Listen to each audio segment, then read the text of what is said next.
On est parti avec aucune connaissance, avec notre petit bagage de gestionnaire un peu ennuyeux. On est parti avec une terre qui est en friche depuis 200 ans. Ici, il y avait une écurie, puis il y avait un silo à grains un peu plus loin.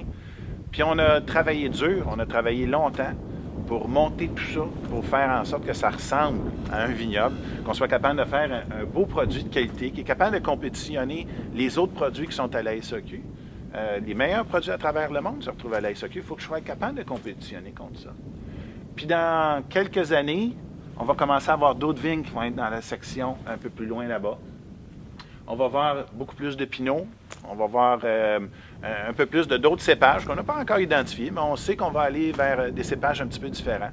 Puis on va être beaucoup plus en maîtrise de tout ce qu'on fait ici.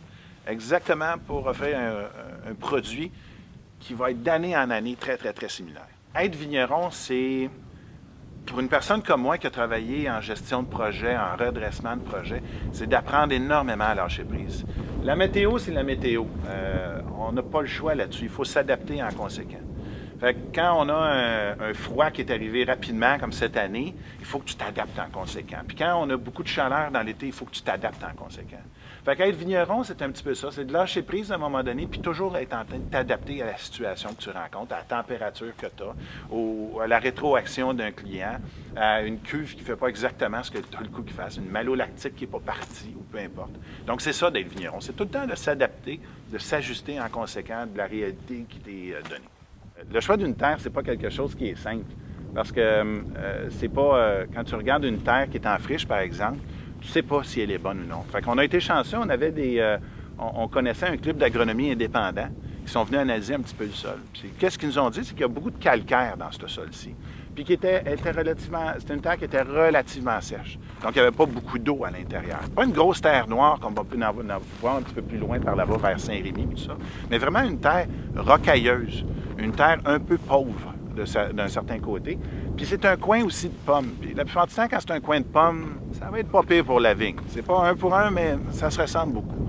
Donc, on a tiré des carottes, on a analysé ça, puis les chiffres nous montraient qu'on était capable de faire quelque chose d'intéressant avec ça. Fait que le pinot noir, c'est un petit peu particulier parce que si on prend le vignoble, on a des hybrides. On a des hybrides qui sont rustiques, des hybrides qui sont semi-rustiques. Donc, des hybrides qui vont résister au froid, puis certains qui vont un peu moins résister au froid.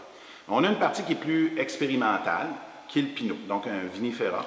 On a les pinots gris, pinots noirs, un peu plus compliqués à faire pousser, un petit peu plus fragiles. C'est des petites princesses. Ils produisent un petit peu moins, et au fur et à mesure qu'on va maîtriser justement cette partie-là du vignoble, on va en avoir de plus en plus. Mais pour l'instant, c'est des petites cuvées, malgré la superficie importante qu'on a dans le champ de ça. Ce qu'on a ici, la version 2018 de notre pinot noir.